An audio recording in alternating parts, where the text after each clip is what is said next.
Selamat malam semuanya. Di sini saya Teddy Kristianto dari FIP atau Fakultas Ilmu Pendidikan.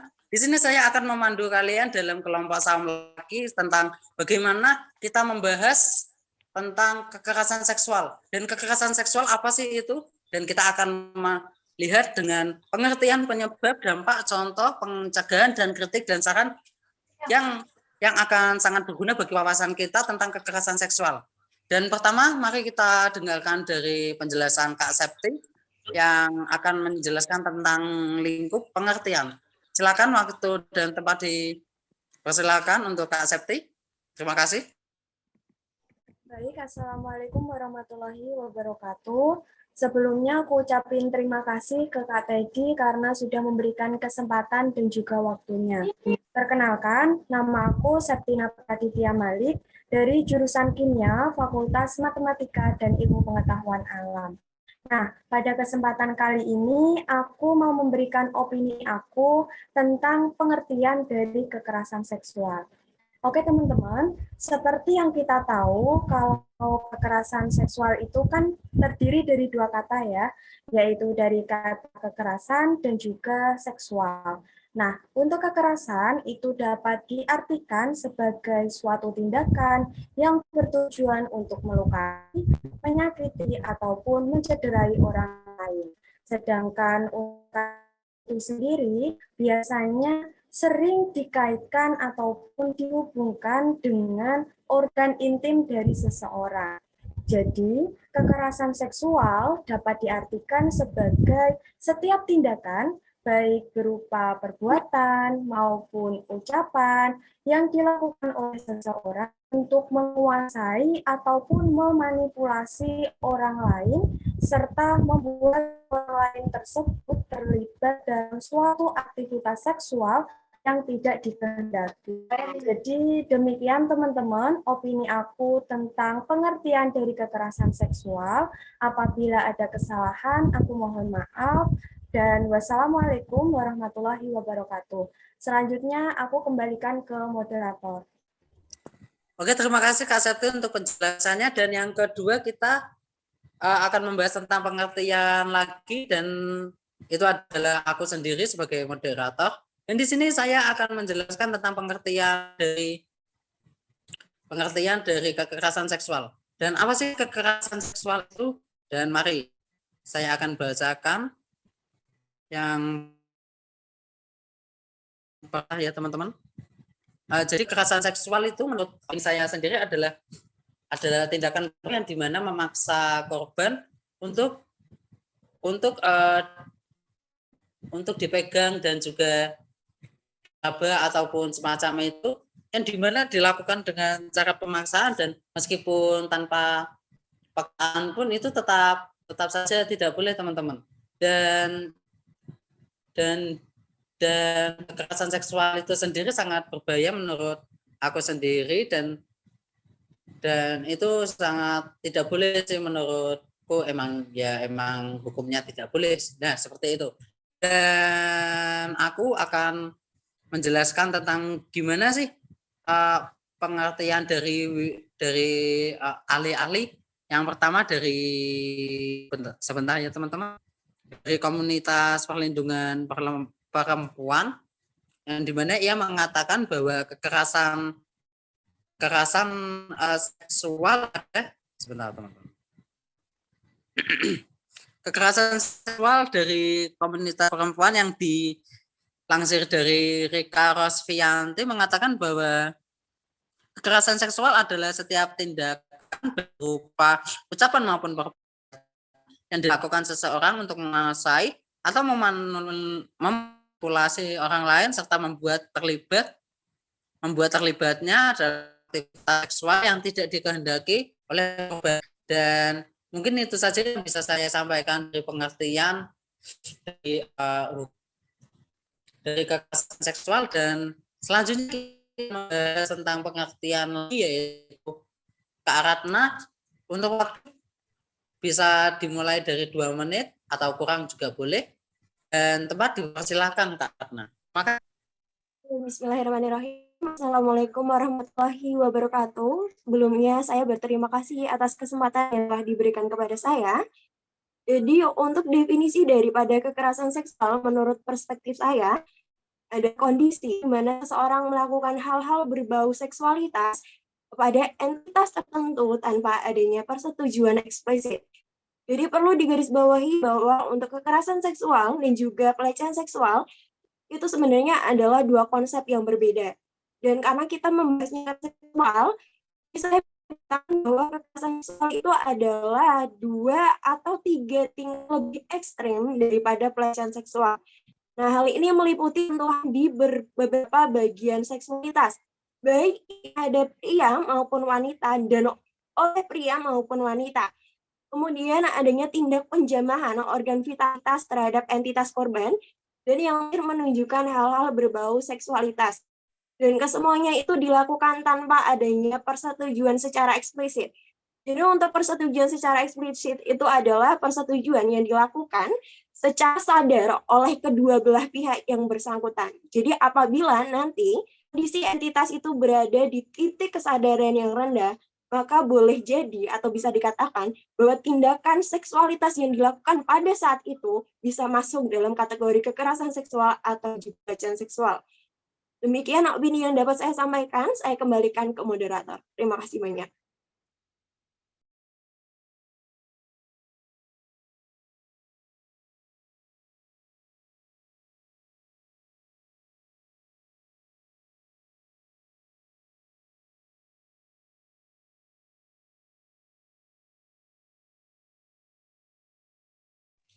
Maaf Kak, Permisi. mikrofonnya Maaf, lupa. Dan di sini kita akan membahas tentang penyebab, teman-teman, dan yang akan dibawakan oleh Kak Dina akan membahas tentang penyebab, ya saya ulangi, dan waktu dan tempat dipersilahkan Kak Ilmi.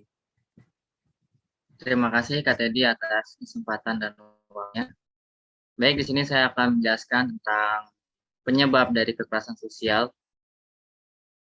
Berdasarkan Komnas Perempuan, terjadi 4.000 kasus kekerasan seksual pada tahun 2021, yang sebagian besar terjadi di lingkungan sekolah ataupun perguruan tinggi. Adapun penyebab terjadinya kekerasan seksual menurut saya, yang pertama ya, adalah kurangnya pengawasan dari orang tua. Orang tua adalah media sosialisasi utama dan pertama dalam proses sosialisasi seseorang, yang tentu memiliki banyak sekali peran. Di antaranya melatih penguasaan diri, mempelajari peranan sosial, serta pemahaman nilai dan norma. Adapun penyebab selanjutnya adalah kemudian kepedulian masyarakat yang masih rendah. Kepedulian masyarakat yang rendah menyebabkan pelaku kekerasan menjadi lebih leluasa dalam melakukan aksinya. Merasa tidak ada respon penolakan ataupun larangan dari lingkungan sekitar, menyebabkan pelaku dan lingkungan sekitarnya merasa tindakan tersebut dilegalkan seiring berjalan. Berdasarkan KPPA nomor 2020, dari 419 kasus kekerasan sosial yang terjadi, 60% pelakunya adalah teman ataupun kerabat dari korban, dari lingkungan sekitar korban. Mungkin itu yang bisa saya sampaikan. Terima kasih Kak Teddy atas waktunya. Saya kembalikan ke moderator. Oke, terima kasih Kak Hilmi untuk penjelasannya tentang penyebab. Dan selanjutnya kita akan membahas tentang opini dari Kak Nadira tentang penyebab ya. Dan di sini waktu dan tempat dipersilakan Kak Nadira. Terima kasih. Baik, terima kasih sebelumnya kepada moderator atas waktu dan tempatnya. Sebelumnya, Assalamualaikum warahmatullahi wabarakatuh. Perkenalkan, nama saya Nadira Hendra Prasetya dari Fakultas Ilmu Keolahragaan. Di sini saya akan menyampaikan opini saya tentang penyebab dari terjadinya kekerasan seksual. Yang pertama itu adalah biasanya karena korban mudah ditaklukkan. Yang kedua itu, pelaku memiliki otoritas atas korban. Kalau bisa diambil contoh itu biasanya atasan yang melakukan kekerasan seksual kepada bawahannya. Yang ketiga itu pernah menyaksikan kekerasan seksual saat masih kecil. Jadi hal tersebut terekam di memorinya sehingga dia ingin melakukan hal tersebut saat sudah dewasa. Yang keempat yaitu memiliki fantasi seksual yang tinggi, dan yang kelima adalah memiliki hasrat yang tinggi. Tetapi sayangnya hasrat ini tidak bisa tersalurkan dengan baik. Mungkin segitu aja pendapatku tentang penyebab dari terjadinya kekerasan seksual. Waktu dan tempat saya kembalikan kepada moderator. Oke, terima kasih Kak Nadira untuk penjelasannya tentang penyebab. Dan selanjutnya teman-teman kita akan membahas tentang penyebab lagi karena ini masih dalam lingkup penyebab. Dan kita akan mendengarkan tentang opini dari Kak Norma Yosinta. Terima kasih untuk Kak Norma Yosinta untuk waktu dan tempat. Dan dipersilakan.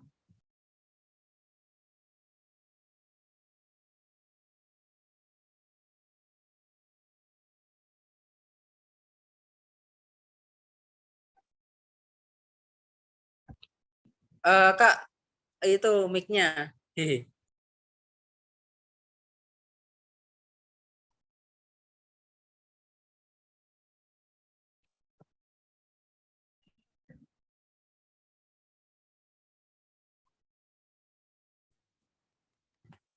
Kalau misalnya kesusahan, nah keluar sih. Nah, thanks.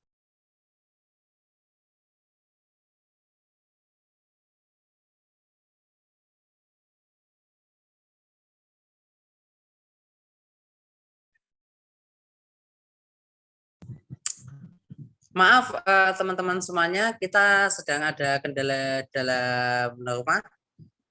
Mungkin tunggu sebentar teman-teman. Oke. Jadi agak molor. Maaf ya.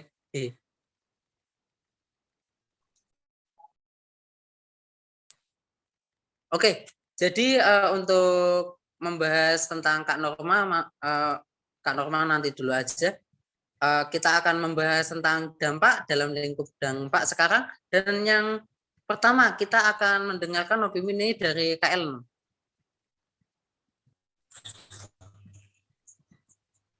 Oke, terima kasih Kak Ellen. Waktu dan tempat dipersilakan Kak Ellen.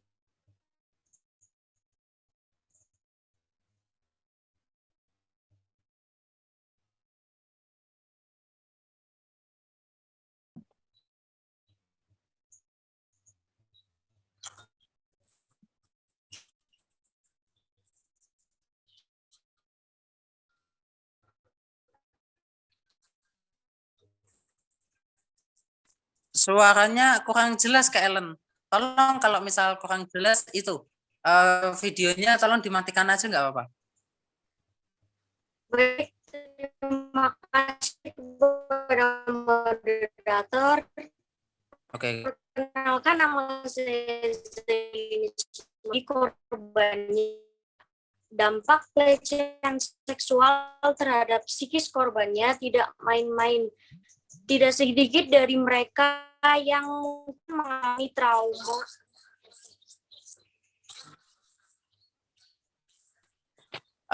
Untuk Kak Ellen, tolong sinyalnya ya Kak. Tolong cari dulu nggak apa-apa kok. Ditungguin. Oke. Nanti kalau udah tolong itu ya kembali lagi ya. Ini untuk menghemat waktu. Kita akan mendengarkan opini dampak dari Kak Latifah. Tolong Kak Latifah untuk tempat dan waktunya dipersilakan. Baik, sebelumnya saya mengucapkan terima kasih kepada moderator. Nah, sebelum saya menyampaikan opini saya mengenai dampak dari kekerasan seksual. Nah, izinkan saya untuk memperkenalkan diri terlebih dahulu. Nah, perkenalkan nama saya Latifah Al-Karimah dari Prodi Ilmu Hukum Fakultas Hukum Universitas Negeri Semarang. Nah, baik, saya akan memberi opini saya mengenai apa saja sih dampak dari kekerasan seksual. Nah, jadi tindakan diskriminasi atau kekerasan seksual dapat menyebabkan depresi kepada korban. Korban yang mengalami pelecehan seksual biasanya mengalami trauma berat yang menyebabkan gangguan stres pasca trauma. Gangguan ini membuat korban memiliki rasa takut, cemas, stres yang berlebihan, disosiatif, atau menjauhkan diri dari lingkungan. Bisa disebut juga introvert. Serangan panik, gangguan makan dan tidur, atau bahkan bisa juga menyebabkan bunuh diri. Nah, jadi kurang lebihnya dampaknya sangat fatal ya bagi korban dari kekerasan seksual tersebut. Nah, kurang lebihnya begitu mengenai opini saya tentang dampak kekerasan seksual. Terima kasih.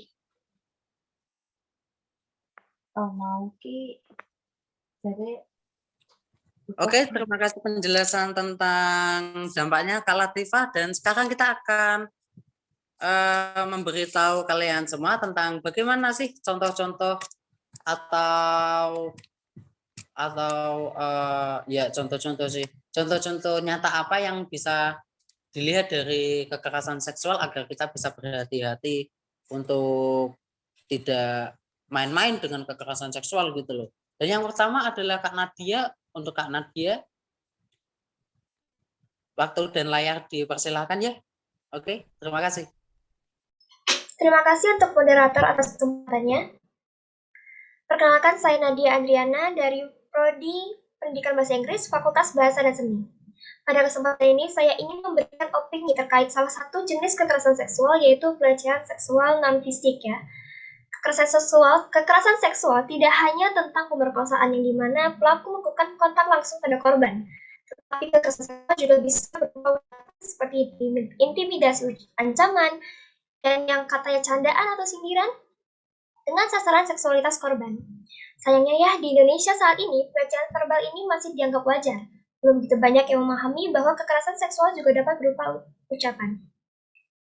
Beberapa contoh dari pelecehan non-fisik verbal ini, yang pertama yaitu ada catcalling, kemudian juga ada yang bisa berbentuk siulan, main mata, dan gerakan atau isyarat yang bersifat seksual. Saya akan memberikan contoh kasus pelecehan non-fisik yang dialami Denis Charista oleh pengacara Rasman Nasution. Pelecehan non-fisik ini dikemas dengan bentuk candaan yang jelas tidak akan terdengar seperti candaan bagi kita dan juga korban tentunya. Di kasus ini, pelaku menyinggung pakaian korban. Rasanya sudah begitu banyak yang paham bahwa pakaian tidak bisa dijadikan alasan untuk pembenaran dari tindakan pelecehan seksual. Karena para pelaku pasti sangat sadar atas apa yang dikatakan dan tindakan yang mereka lakukan. Pelaku melakukan gestur tangan yang mengarah ke dada korban. Tidak hanya itu, pelaku juga menambahkan sindiran berupa konotasi seperti menyebut buah pepaya dan membongkar mesin katanya. Bagaimana bisa beliau mengatakan hal-hal seperti itu ya? Di sini Denis juga memberikan tanggapan dari kalimat sindiran pelaku berupa bongkar mesin tadi, bahwa pelaku ini lahir dari perempuan, punya anak perempuan, punya istri. Tidakkah terpikir olehnya bagaimana jika kalimat tadi ditujukan untuk anak perempuannya atau istrinya? Tetapi sepertinya memang para pelaku pelecehan tidak pernah memikirkan hal demikian.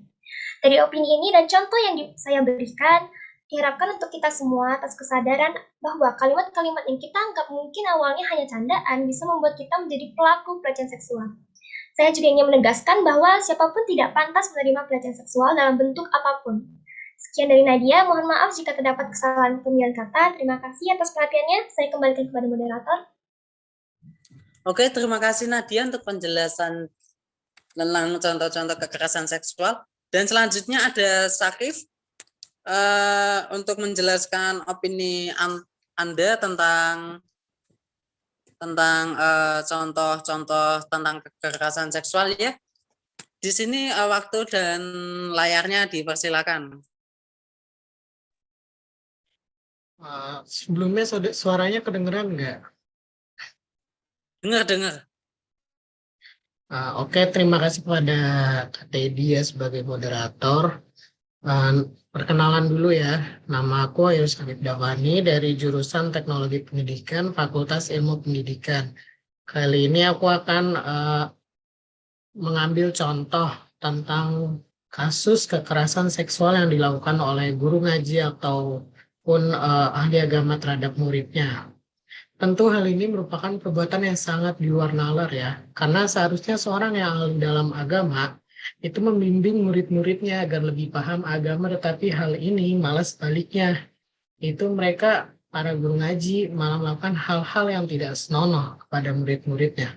Contohnya saja kasus guru ngaji di Bandung yang menghamili 12 santriwatinya sampai hamil lalu melahirkan anak.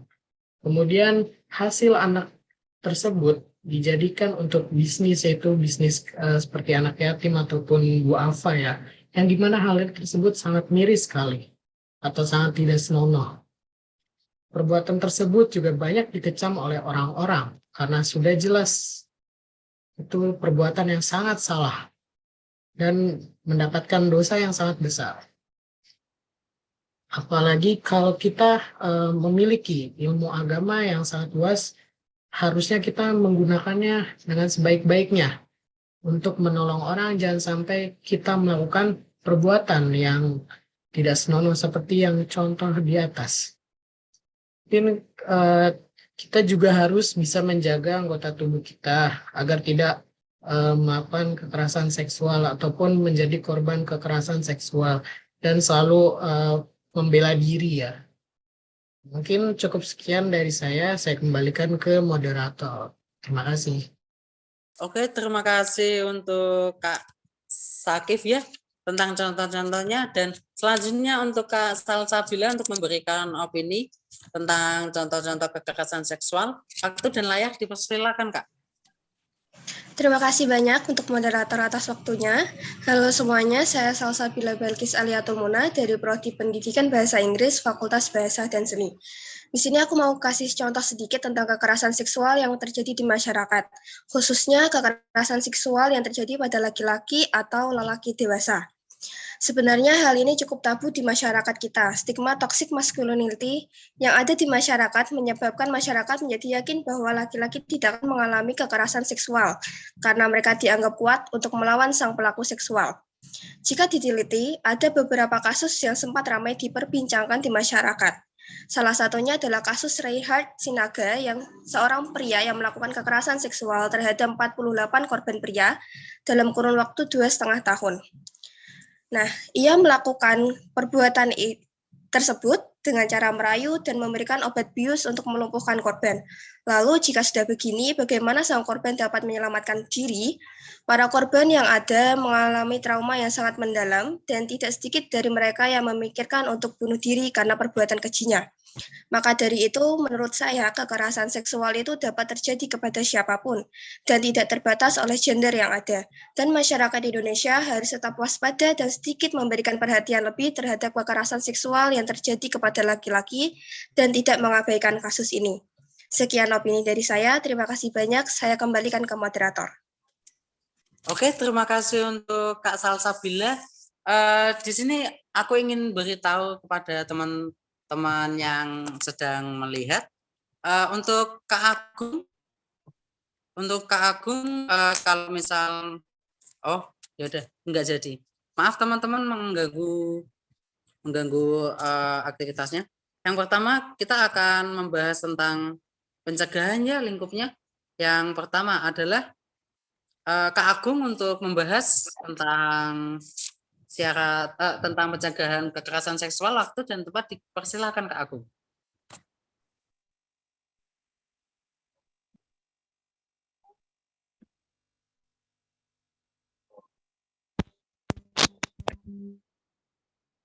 Saya sudah dengar, Kak.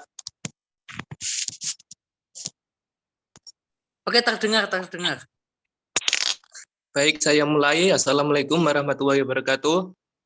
Perkenalkan, nama saya Muhammad Saputra Agung Pratama. Saya dari Program Studi Pendidikan Sosiologi dan Antropologi Fakultas Ilmu Sosial. Pada kesempatan kali ini, saya akan memberikan opini mengenai pencegahan kasus kekerasan seksual di lingkungan kampus. Kasus kekerasan seksual ini sudah didasari oleh Peraturan Kemendikbudristek Nomor 30 Tahun 2021 yang di dalamnya mengenai sanksi bagi pelaku pelecehan seksual, upaya pendampingan, perlindungan, pemulihan bagi korban.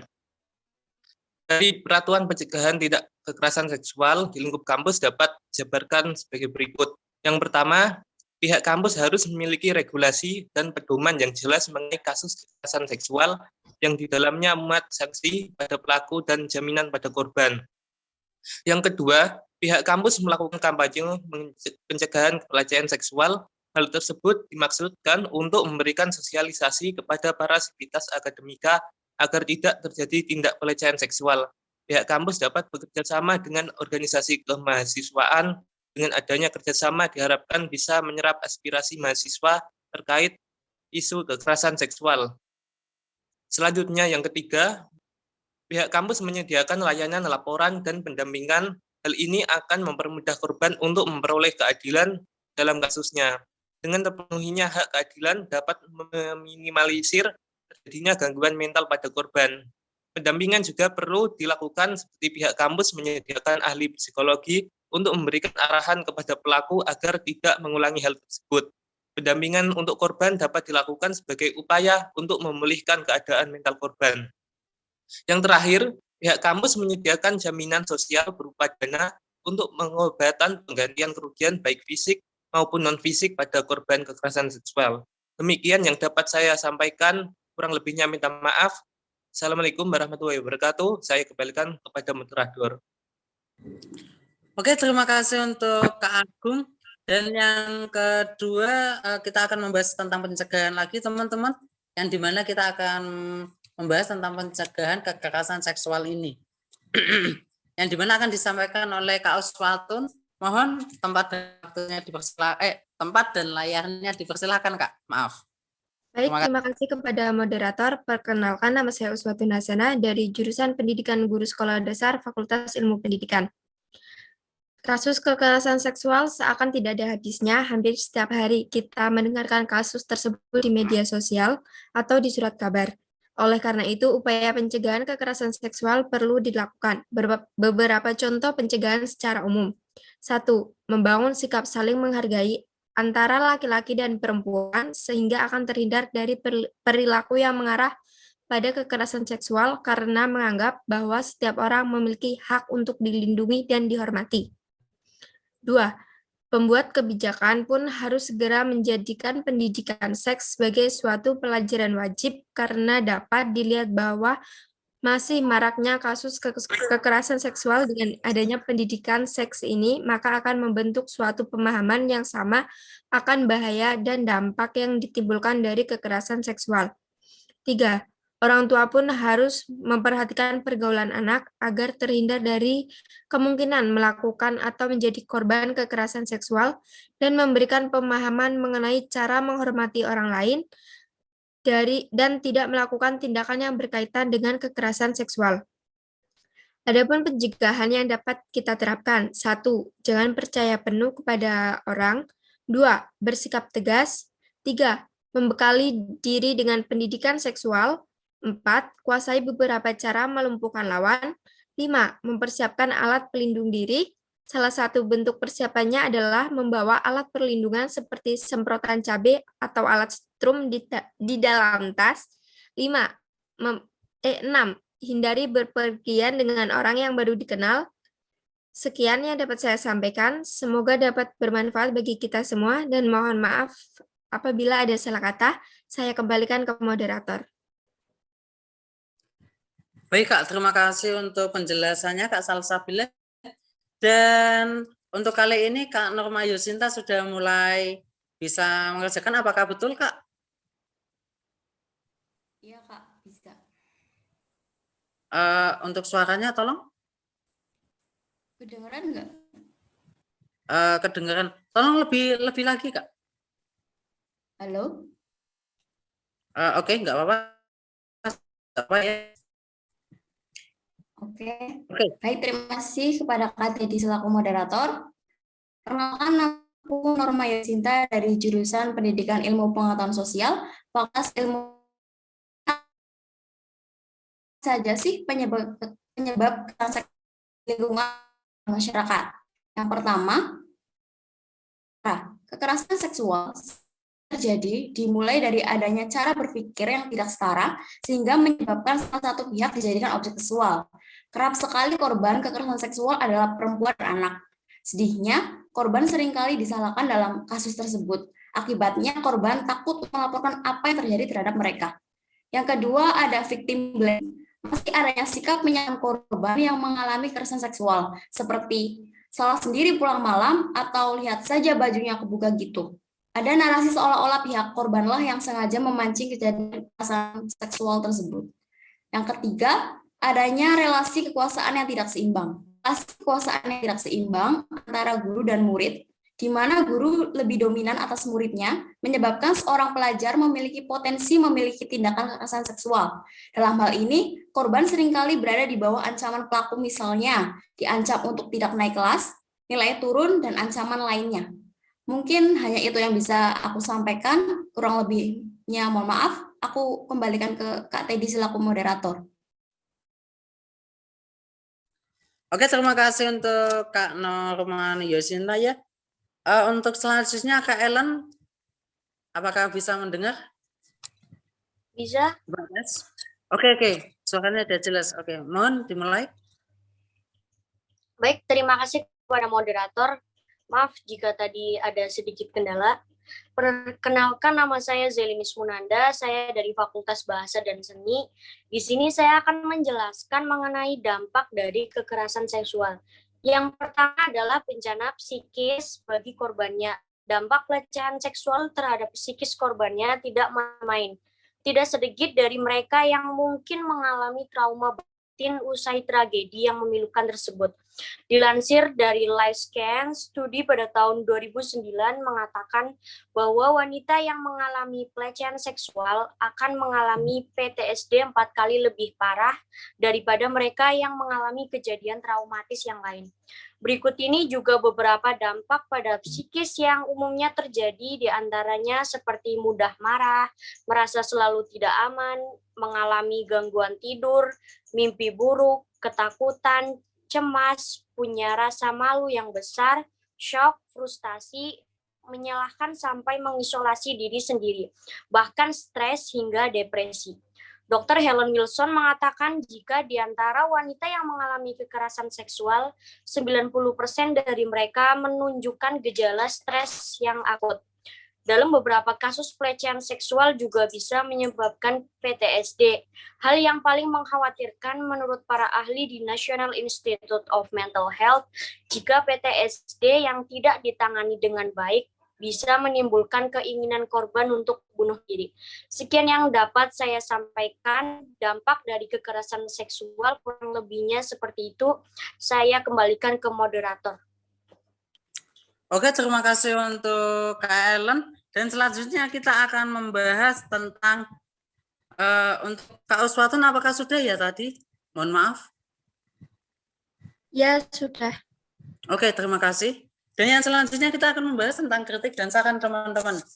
Untuk mungkin kritik dan sarannya untuk bagaimana caranya mengatasin atau kritikan untuk apa sih? Untuk UNES sendiri dan juga untuk sektor yang ada di Indonesia ini. Terima kasih untuk Kak Nadia sudah menyempatkan waktunya dan mohon untuk membicarakan tentang opininya. Waktu dan layar dipersilakan Kak Nadia.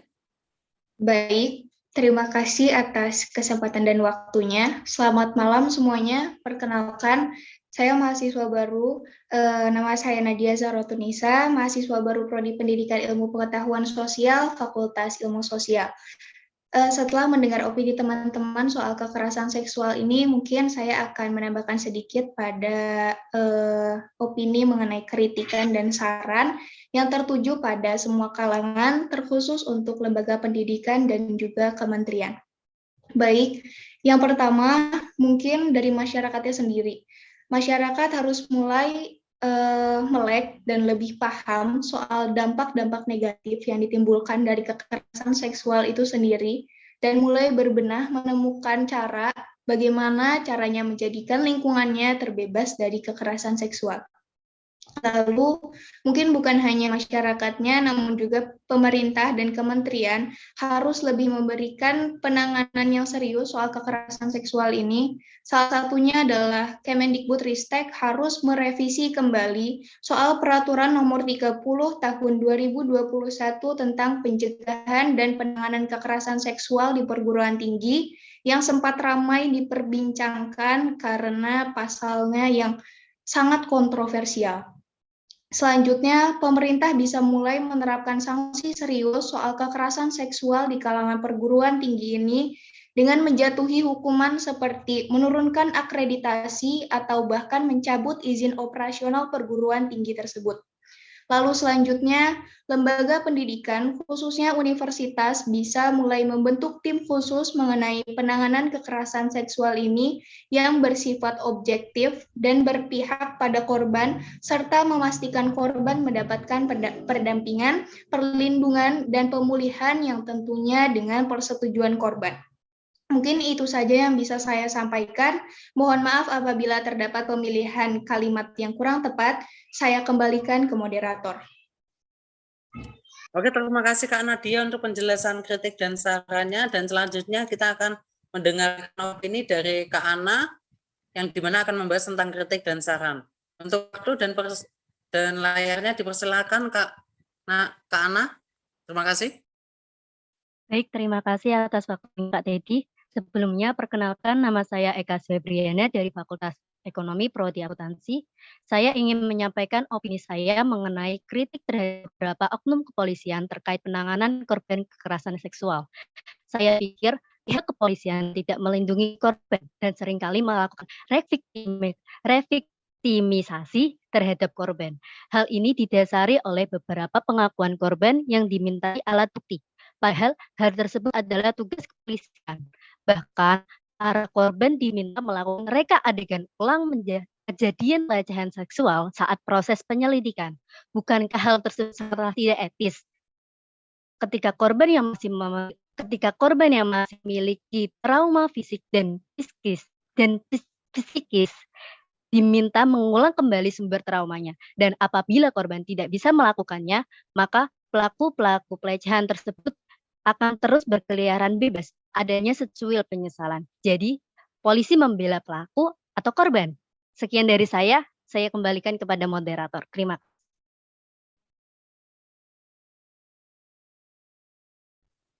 Oke, terima kasih untuk waktunya Kak Ana, dan sampai di sini kita sudah sampai ke penghujung acara, dan semua teman-teman yang ada di sini sudah menyampaikan opininya. Dan untuk penutupan saya ucapkan minta maaf sebesar-besarnya dan juga mewakili teman-teman yang sudah memberikan opini. Maaf juga sudah salah kata dan juga masih ada kekurangan yang ada di diri kita, dan mohon dimaklumi. Dan selamat malam. Assalamualaikum warahmatullahi wabarakatuh. Salam sejahtera, Om Swastiastu, dan Namo Buddhaya. Terima kasih. Oke.